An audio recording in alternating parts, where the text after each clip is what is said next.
Hi fellas, it's Privateer Station, and today we bring you an unusual material, a special.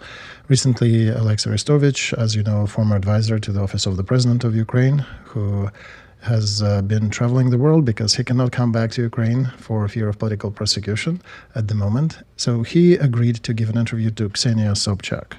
Ksenia Sobchak is a special figure in Russian political sphere. She is a TV anchor, a journalist, a socialite, and an actress.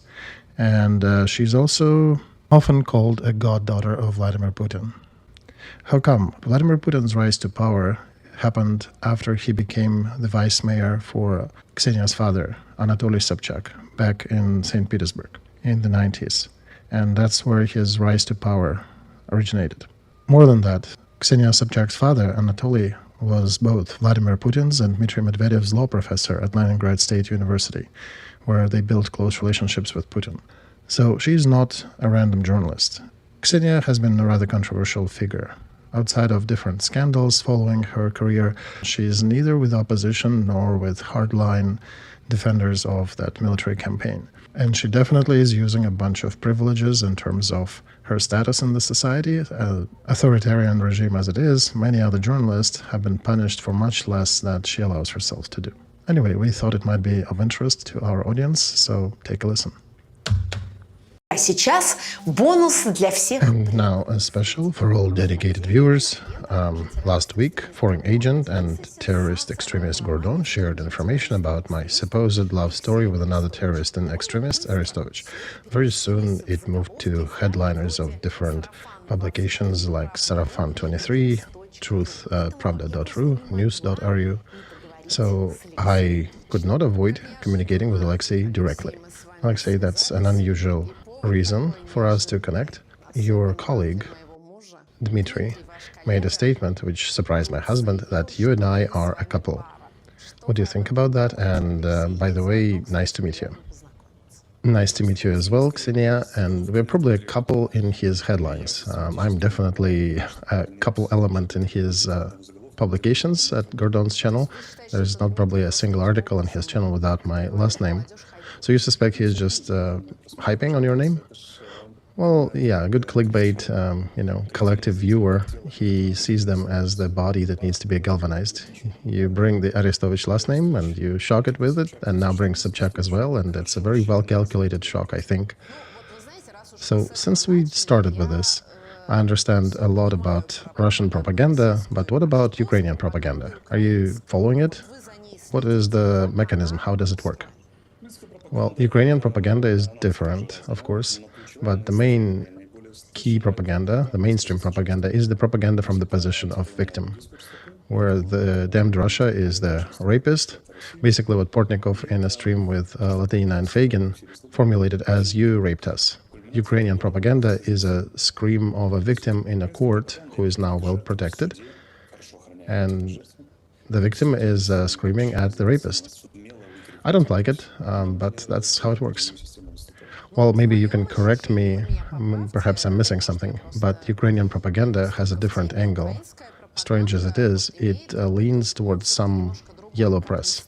So I go to Channel Freedom, for example, and there everything is called like insides of Maksakova, and I'll just read some of the headlines for you.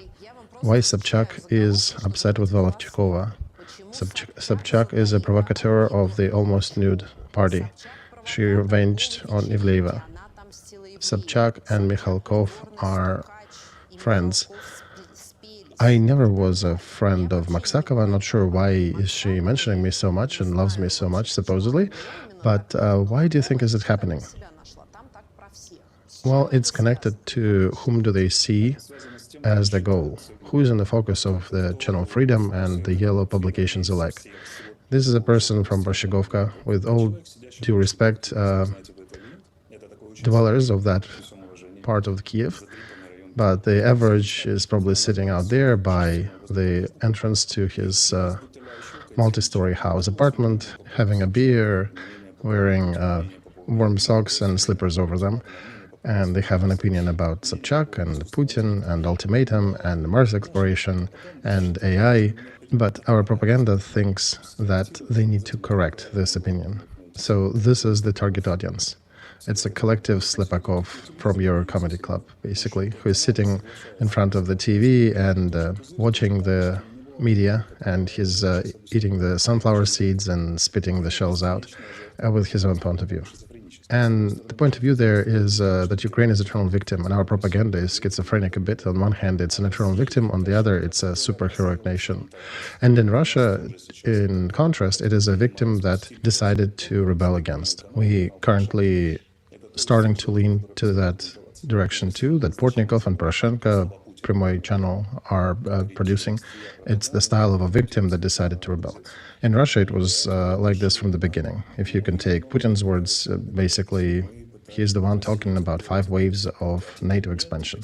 We have tried to negotiate with them for a long time. Russia was holding it, and now our noble wrath and our might is kicking ass of the black waves of the West. It is not like that here in Ukraine. Our propaganda, right, we did go to rebel, but mostly we whine about how badly we were treated. The West isn't a focal point of Russian propaganda, and the focus of Ukrainian propaganda is Russia. Ukraine has to resist and fight with Russia. If you withdraw Russia from Ukrainian mental circle, that'll collapse, because everything is aggregated around Russia. That person getting from his bench after done with the sunflower shells, he going to a shower, he's thinking about Russia, he's going to the store, he's thinking about Russia, he sits at home, he's thinking about Russia, at work he thinks about Russia. The Russia, meanwhile, is fighting with the West, with the global West and their propaganda. So I wanted to talk in this regard, Alexey, about Mitri Gardon. You've been an honorary guest at his show. You've been walking together around Kiev, giving him an interview. And now he is saying that he acknowledges your role explaining situation, that everything will be all right at the beginning of this war, such a psychotherapeutical role. But he keeps calling you an agent of Russian influence. Please explain to me, is it also part of the propaganda? Xenia, he's very flexible in his estimations. We had a story around the conflict about Wagner when he told me to my face on Vasily Golovanov's channel that I'm a scoundrel. I asked him a couple of questions and he did change his view. So he does change his opinion if he is presented with real proof, but he's also very professionally, very emotionally, with a good actor background, is insisting upon his current view. That's why he is viewed a lot. He has a ton of followers, and whatever he is saying with all truth of his own conviction. And he's got his own vibe. So now he thinks that Arestovych is an agent of Russian influence, and that's the view that he is defending. If not to take a more serious version, that he is basically working for the political fashion that is in this season. So, Alexey, perhaps you said something that is not allowed for Ukrainians to say today, because this is not only about Gordon. I've analyzed a little. You've been a crush, or I guess the best word, for all of my colleagues from the TV Rain station. Now they're calling for Mikhail Podolyak instead of you. And in Russia, on the other hand, I know a lot of people on different sides, the ones who even support military operation and support President Putin, but still view your interviews and discuss your opinions and very often find some rational seeds in there. So why had the situation changed so much? And where is that red line, what you cannot say being a Ukrainian? Well, first of all, Ksenia, that was inevitable. I don't know if you remember that, but in 22, when this war was only 2 or 3 weeks old, right, those 2-3 weeks, I said that I'm on the peak of my popularity now, but there'll come the time when you'll hate me a ton. And the higher your collective client praises you, the bigger evil you'll be found eventually to be. And looking at the extremities of the cult of my personality in the society, I saw how high it went, and I was expecting how low it'll fall. And all of these smaller reasons, some when I misspoke about attack on Dnieper and other things, this is unimportant. This is minor things. It doesn't matter what would have said, what would have happened. It's just that you're turning from the most favorite subject of Ukrainian propaganda. It just changes the sign, plus for a minus. And there are people who are spending tens of thousands of dollars monthly to attack my persona. So it's an inevitable process. And I dropped that fully aware of what's happening. And that's an important point here, because many people present it as I'm a stupid politician, that my ego has swallowed me, that I'm upset at everybody at the government. And I said a lot of upsetting things about my supposed defenders, and people decided not to listen to me or decided not to invite me. No, it's not so. I dumped a lot of them on purpose. And look, speaking of political aspects, we, of course, can strike truce with Russia. That is a red line in our discussion. And only the upper leadership can talk about that. They forbade themselves to negotiate with Russia, but our Security Council is talking about it. And today on the first conference in Switzerland, they're saying that Russia will be invited to the second. So you can ask a question, did you not forbid yourself to talk to them? Second, one in Ukraine should not be talking about good Russians, or that Russia has its own interests that it is defending now. And Russia, like any other country, has interests that it wants to be protected. That is just a fact. You also can be painted bad if you say that you can sacrifice part of the territory or de facto acknowledge that, yes, this territory is occupied, instead of running for the borders of 91, by the way, which were the results of special military operations, supposedly using that terminology, back in 1939, basically when Stalin was conducting his own operations in the western Ukraine and added some territories. And then another big military operation, so-called the Second World War, that changed our borders outline. So this is a very stupid, simple propaganda, like pictures for 3-year-olds. And we can talk a lot about Russian propaganda, but since you're not asking, and that's a nod to my Ukrainian viewers, why you're not talking about why Russia is so bad, I'm just answering the questions that you're asking.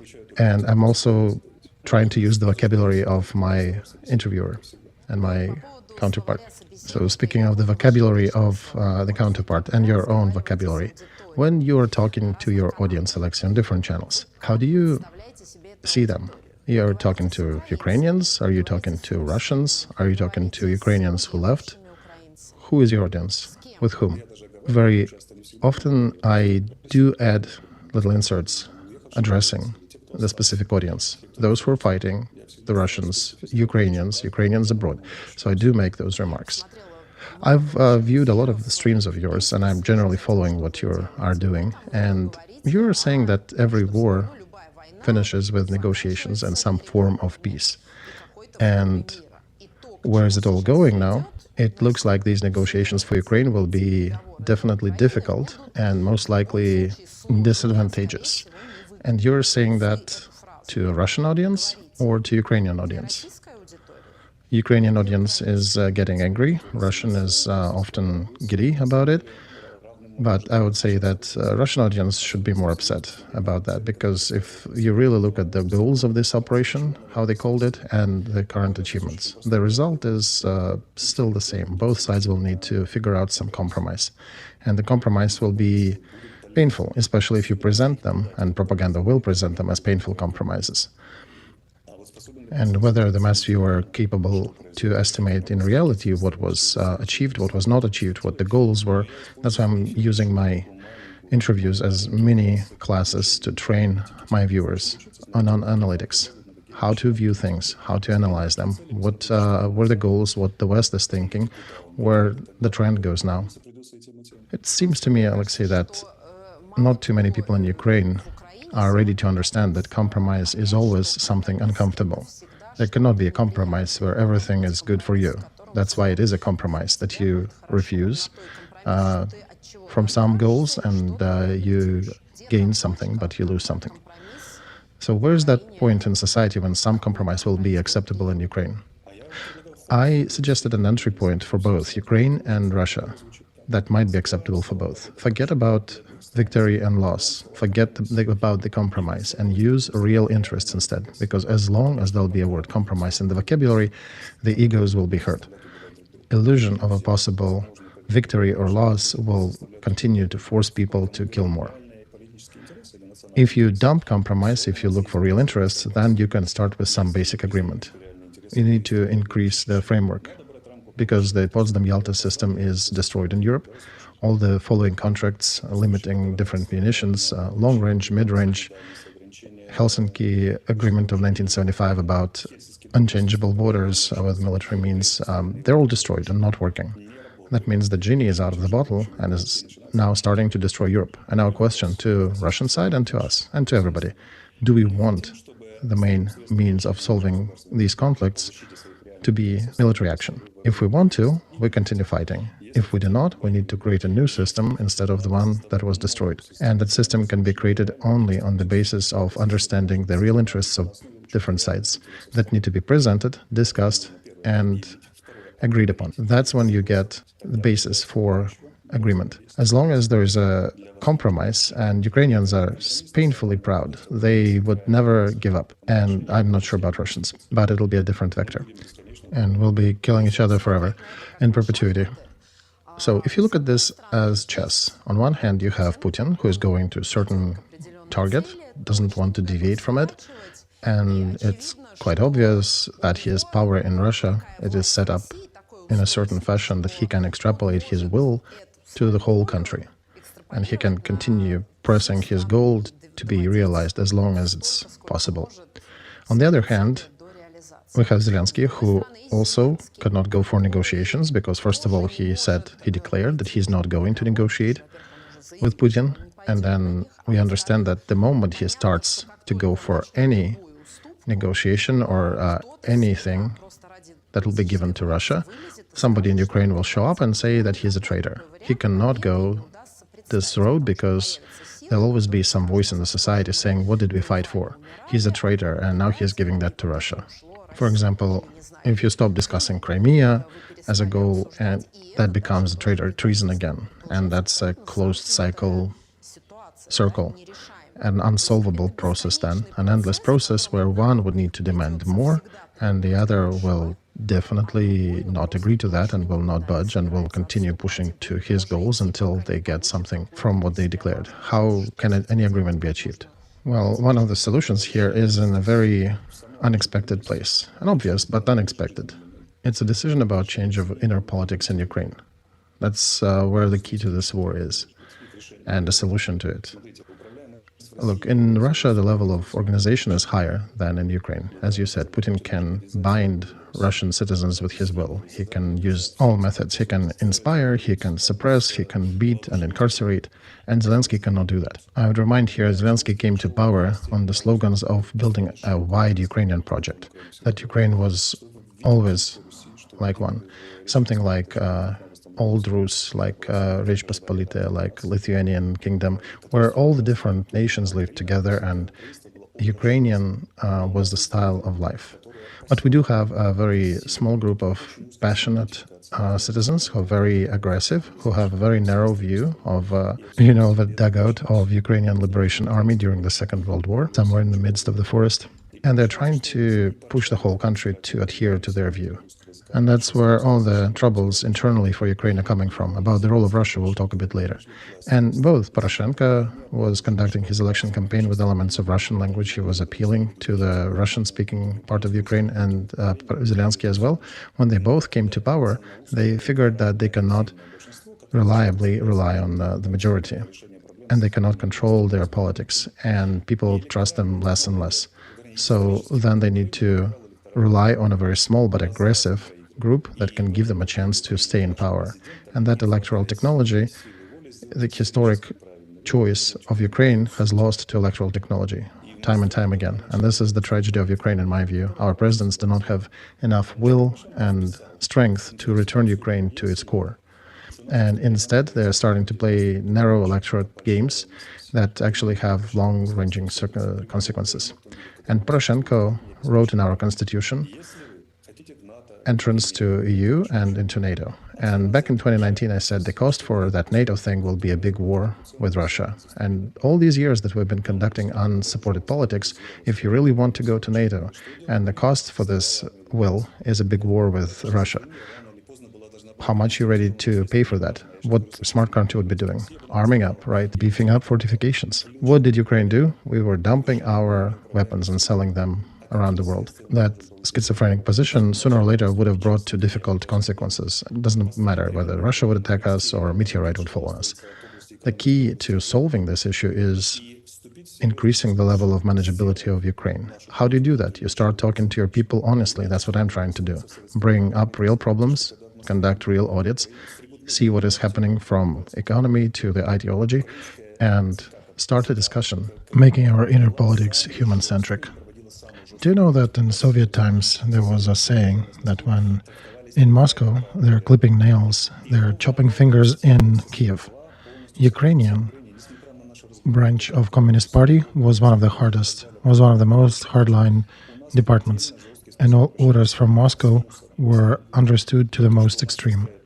And that style of USSR 2.0 basically preserves still in Ukraine. Despite our conversations about freedom, Maidans, etc., we still treat our people as trash. We treat them very harshly. And the fact how we recruit people by pepper spraying them and dragging them into those buses when doctors are fighting with recruitment office. And the key to solving this inner problem is in changing the inner policies. That's why we have the inner politics closed circle. And for now, we're choosing the worst variant right now, basically a Paraguay variant. For those who are not aware, briefly, there was a war between Paraguay and neighbor countries. Paraguay got in debt with Britain, still paying back. And they had one of the best economies there, but over 80% of their male population perished. And they even had to institute polygamy to increase the birth rate. And they still were not successful to catch up. Up until this day, they're quite in stagnation and difficult economic situation. And I'm afraid that's what's happening in Ukraine. We're slowly drifting towards that Paraguay option. So when basically Zelensky or somebody else would tell the society, listen, we cannot continue fighting, we're out of people, now let's sit down and negotiate. When at this point, of course, negotiation will go on a much less beneficial scenario for Ukraine. It will be a destroyed country without future. That's my message for Ukraine is very simple, for which I'm actually attacked a lot. Do you guys want Paraguay option, or do you want to preserve lives, economy, future, perspectives, etc.? And the solution is not Russian-Ukrainian negotiations, but turning that into the global negotiations about collective security in Europe, similar to Potsdam-Yalta agreements that existed before, with inviting Russia and Belarus, and real acknowledgement of parties' interests. Why do you think Putin made a mistake? Because he requested that ultimatum of giving him 5 districts, also formulating that Ukraine will be demilitarized outside of any military bloc. That statement was understood in Ukraine as a spit in the face.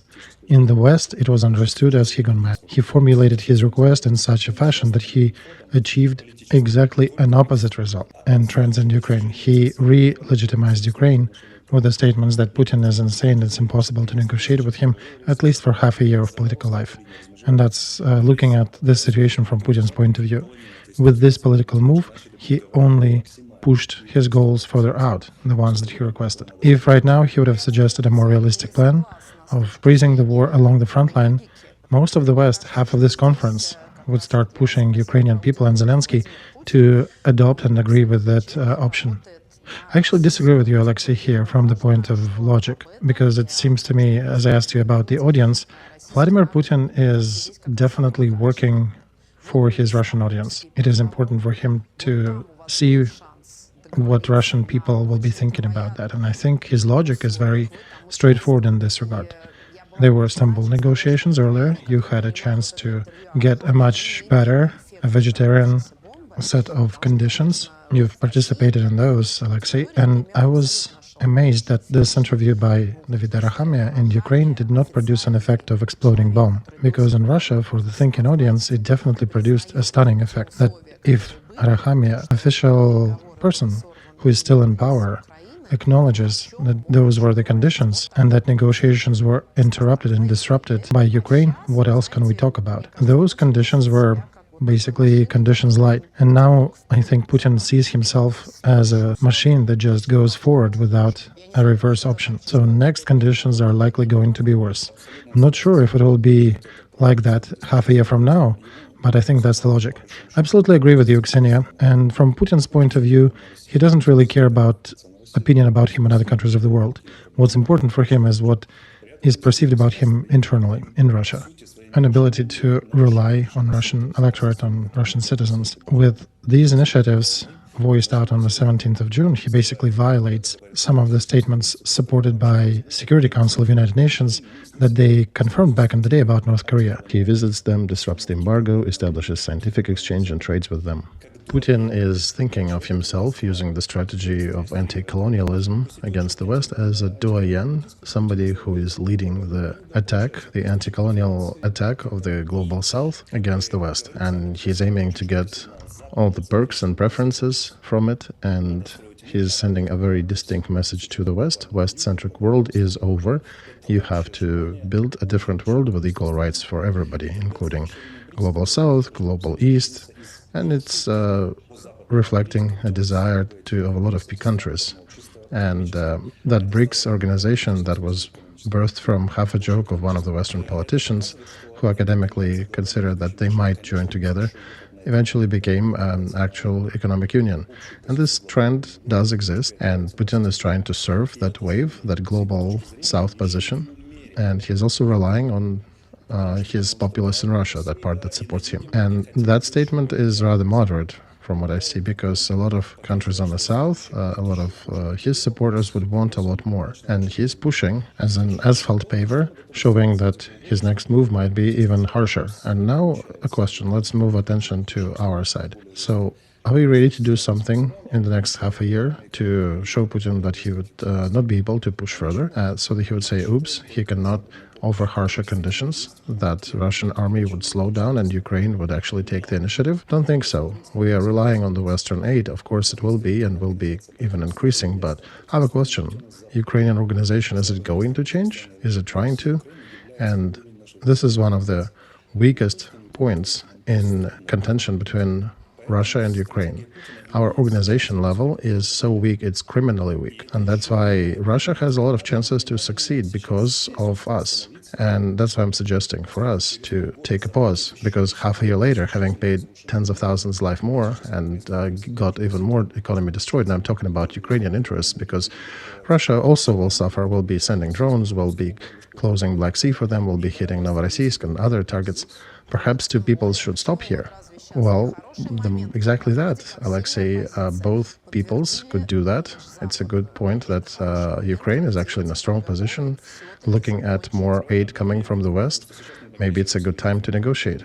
Exactly why I'm talking about that, Ksenia. Because mobilization is happening now. There'll be more people on our front.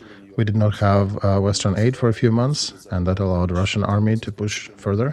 So we'll refit our troops, we'll get more aid, and the tempo of Russian offensive will slow down, and the front will freeze again. Now, attention, half a year later, politician can be characterized how far does he think from today, for how many years. And there is an opinion on the West that is rather supported by me, that the longer the country plans for, the more independent they are. We in Ukraine maybe plan for a month and a half in advance. And a question of what's going to happen in winter, when our energy systems will be even more destroyed, when we'll suffer more casualties on the front, and we'll have to face the second wave of mobilization. What's going to happen then?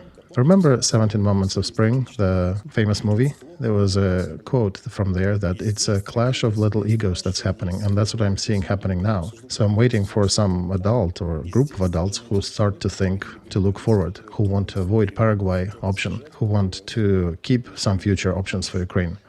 But there is also some hope on the other side that, oh wait, we just get F-16s and we'll kick their ass. And the same in Russia. Just give us a little more, we'll take Volchansk and Chasiv Yar and get to Kramatorsk, and then Ukraine will suffer. And these two hopes, they're throwing people into the fire. They're throwing them to death. This is irrational and very immature positions, and that's my problem with both sides. Alexey, I want to talk about one more topic. Here in Russia, on the official level, they often talk about illegitimacy of Zelensky. I remember you were going to run as a candidate for elections that were cancelled because of the war situation. Is Zelensky legitimate for you? I would say that Zelensky is performing an effective control over Ukraine. Well, wait, Alexey. I asked a question. Yes or no? Yes, he is legitimate, of course. But this legitimacy, if you continue the thought, it contains several vulnerabilities within itself. And these vulnerabilities, smart politician would have covered already. One of the goals of that forum in Switzerland was to legitimize Zelensky due to a lot of wide support across the world. Yet that's what he did. 90 countries, almost half of the United Nations, came and supported, and nobody questioned his legitimacy.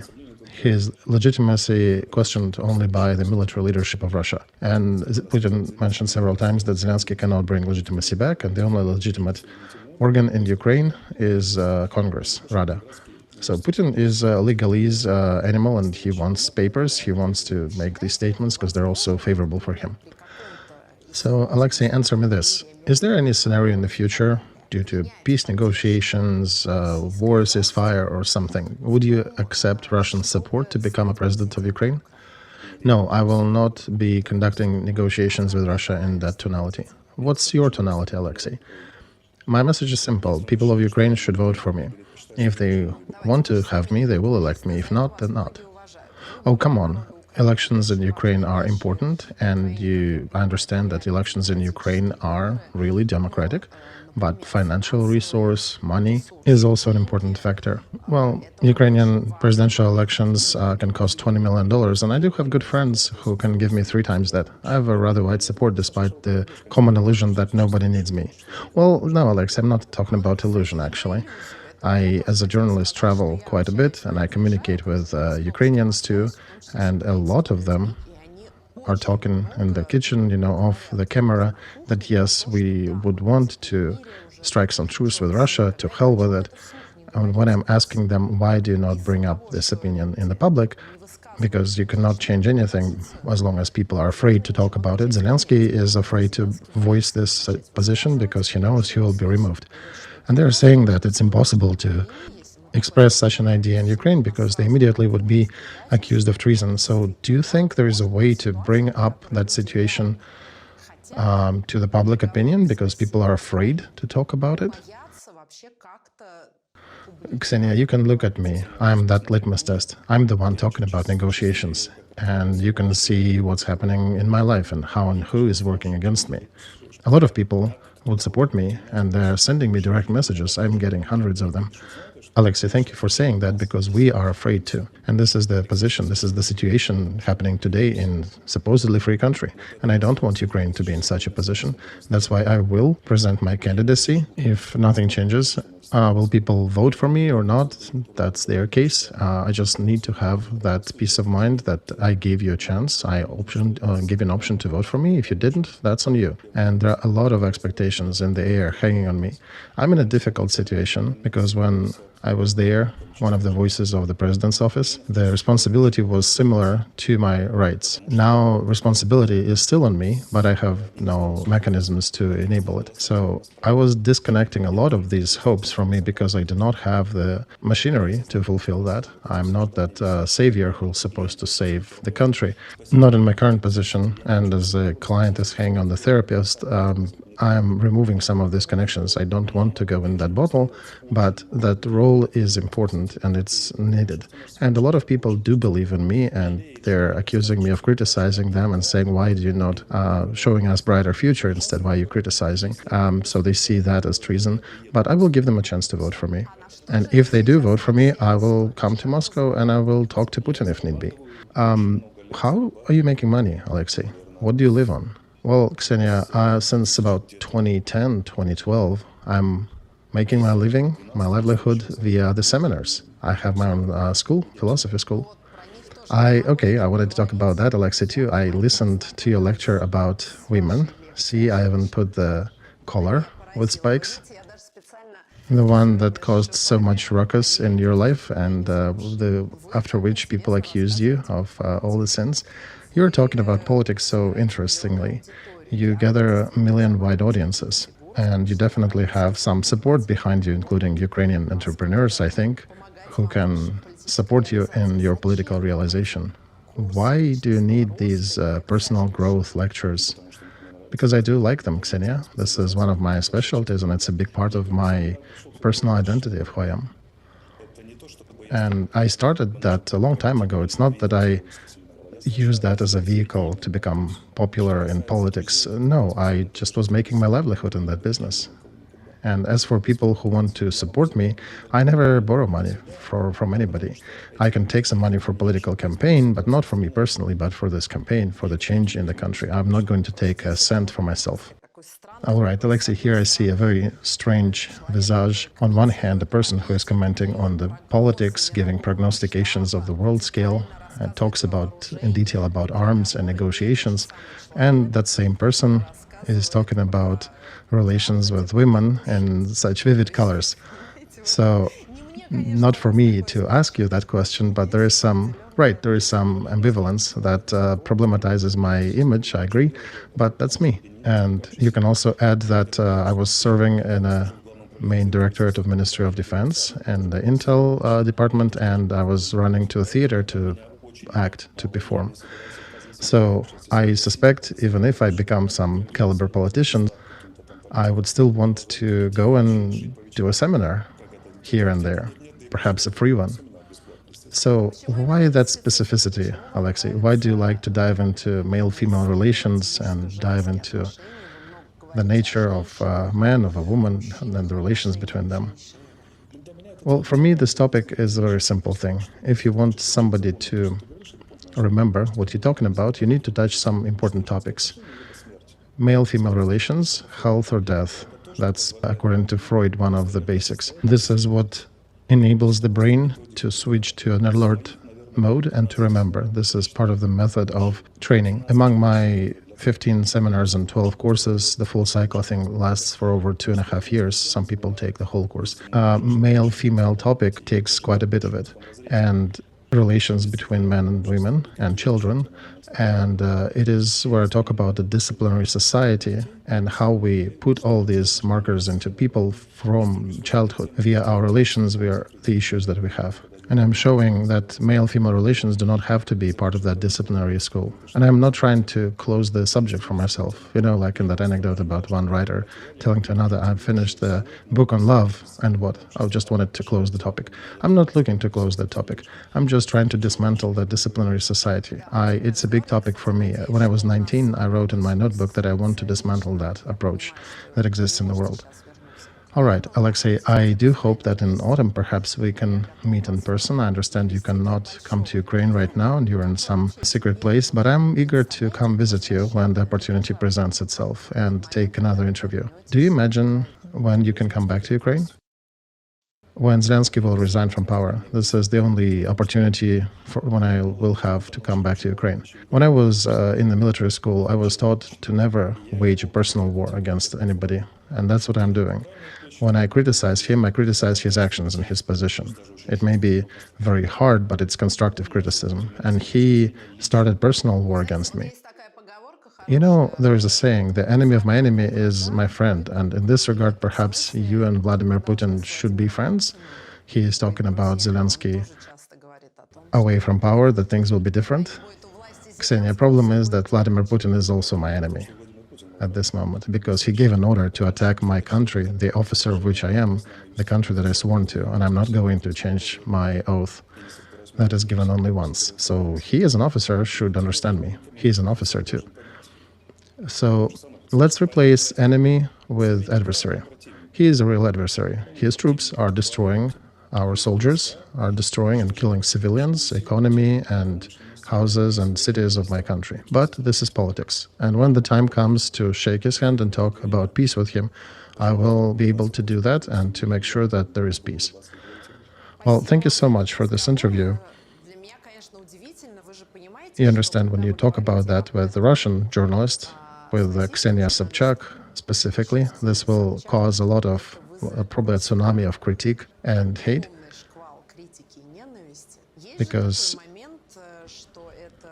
as I see it, it's a Ukrainian officer talking to a Russian journalist. If we look at our roles, many Ukrainians just refuse to talk to Russians as principle. Ksenia, I am an intel officer. I'm the one who looks for friends among the enemies. Ukrainian nation is the counter-intel nation who are looking enemies among friends. And my angle is different. It's interesting for me from the humanistic side. My adversaries are interesting to me. I don't consider you to be an adversary, but you represent the country that we are fighting for.